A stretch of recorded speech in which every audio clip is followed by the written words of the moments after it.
মুরগির bird flu সংক্রমণে ভারত সরকারের পশুপালন কমিশনারের তরফে জারি হওয়া নির্দেশিকার পরিপ্রেক্ষিতে মুর্শিদাবাদের সুতি 1 ও 2 নম্বর ব্লক সহ শমশেরগঞ্জ এবং ফারাক্কা ব্লকের মোট 7টি গ্রামে বার্ড ফ্লু প্রতিরোধ ও নিয়ন্ত্রণ কর্মপরিকল্পনা গ্রহণ শুরু হয়েছে।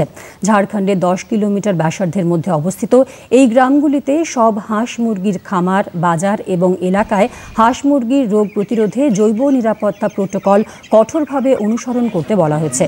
নমুনা সংগ্রহ করা হয়েছে একাধিক পোল্ট্রি খামার থেকে। এই আতঙ্কে মুরগির দাম অনেকটাই কমে গেছে বলে জানিয়েছেন এক বিক্রেতা। মানুষের মধ্যে একটা আতঙ্ক জন্মে যাচ্ছে।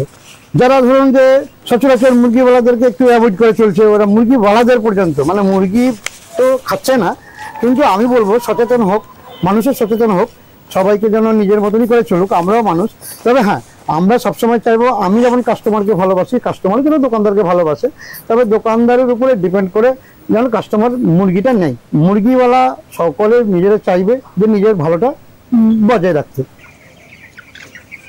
ডিএমওএইচ ডক্টর মসিউর রহমান ও বিডিও জুনায়েদ আহমেদ জানিয়েছেন, বার্ড ফ্লুর ঝুঁকি এবং প্রয়োজনীয়তা সতর্কতা সম্পর্কে সচেতন করা হচ্ছে।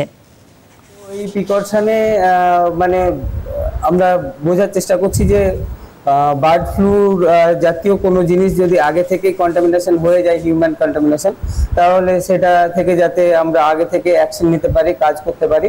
তো আমাদের সেই দিক থেকে কাজ করছি আর কি।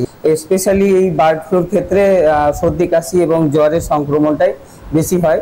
যদিও এটা নিয়ে খুব ভয় পাওয়ার কিছু নেই, এটা মানে বার্ড ফ্লু হলে হয়তো আরো মানে সংখ্যাটা বেড়ে যায় অনেক সময়, কিন্তু এটা মানে সতর্ক থাকলে আমরা বেশ কিছু জিনিস আছে যেগুলো থেকে আমরা বেঁচে থাকলে আমরা কিন্তু ওখান থেকে সংক্রমণ কম হবে। এখানে ফারাক্কাতে মমরেজপুরা মহাদেবনগরে আমাদের bird flu, avian bird flu যেটা পাকুড়ে ঘোষণা হয়েছে সেন্ট্রাল গভর্নমেন্টের, তার রেসপেক্টে যেহেতু আমরা পাশে, আমরা পেরি আরবান জিপি ওইদিকে ধুলিয়ানের মাধ্যমে হোক বা এমনি এখানে যেখান থেকে ওই বার্ডস গুলোকে নিয়ে এসে আমাদের মার্কেটে বিক্রি করা যেতে পারে, যেহেতু এরকম ফ্লু হয়েছে।